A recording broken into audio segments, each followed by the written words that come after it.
There's this really common idea that forgiving someone is, well, that it's a sign of weakness, like you're just letting them off the hook. But what if that's completely backwards? Today, we're going to dig into how forgiveness isn't really about the other person at all. It's actually about taking back your own power. Wow, this quote just nails it, doesn't it? When we hold on to a grudge, we're the only ones who are really suffering. I mean, think about it.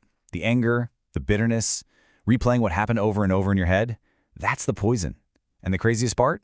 While we're drinking it, the other person is probably just out there living their life completely unaffected. And this question right here, this is the key. This is what unlocks a totally different way of thinking.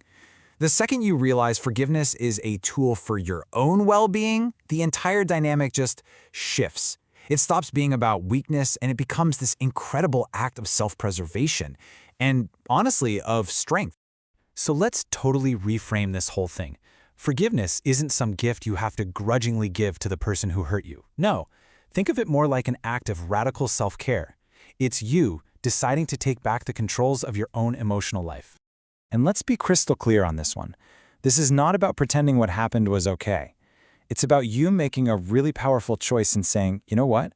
I will no longer let what happened in the past control my happiness in the present. That decision, right there, that's where your power is. To really get why letting go is so powerful, we kind of have to look at the flip side first. We need to understand the very real price we pay for holding on. It's like this hidden burden, but trust me, its effects are anything but invisible. Just picture it for a second.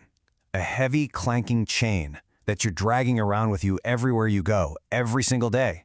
It slows you down, it drains your energy, and it keeps you permanently chained to a moment of pain from your past. And the worst part is, the longer you carry it, the heavier it gets. And this isn't just an idea. The real-world consequences are huge. That constant anger, it fuels chronic stress, which can literally make you sick.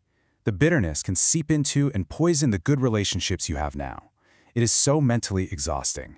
And ultimately, it just traps you. It stops you from moving on and growing as a person. So really, when you boil it all down, it comes to a choice. And the contrast couldn't be more clear, right?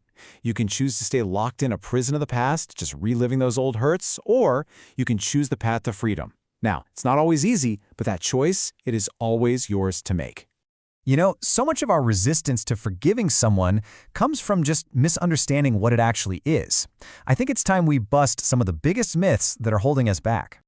Okay, let's get really specific. Forgiveness is an act of power, but it's for you. It's your choice to release the anger that's hurting you.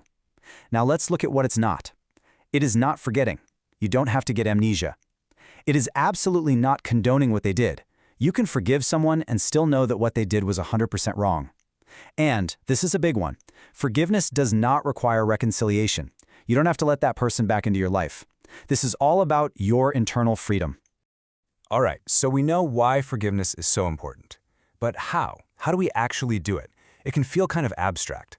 So let's walk through a practical, actionable path you can actually follow. Think of these 5 steps as your roadmap. First, you have to acknowledge the pain. Really let yourself feel the hurt without judging yourself for it. Second, understand the cost. Really connect the dots and see how that heavy chain is impacting your life right now. Then comes the crucial third step, make the choice. Decide consciously to let go, purely for yourself. Fourth, you have to actively release the anger. Maybe that means writing it all down and tearing it up or talking it out. And finally, you reclaim your power by shifting your focus away from the past and onto your own future, your own growth. So you go through all this difficult work. What's on the other side? What's the ultimate reward for setting down that weight? In a word, freedom. A really profound sense of release and peace that you absolutely deserve. Think about it this way. All of the energy you were spending on anger, on resentment, it's now free. You've literally created space in your mind and in your heart for new experiences, for better relationships, for growth. You're not looking backward anymore, you're finally moving forward. And these are the real, tangible rewards. You get to embrace a lasting peace that doesn't depend on anyone else apologizing. You can build stronger, healthier relationships because you're not dragging old baggage into them. You get mental clarity, and maybe most importantly, you achieve true emotional freedom. You get to be the author of your own story again.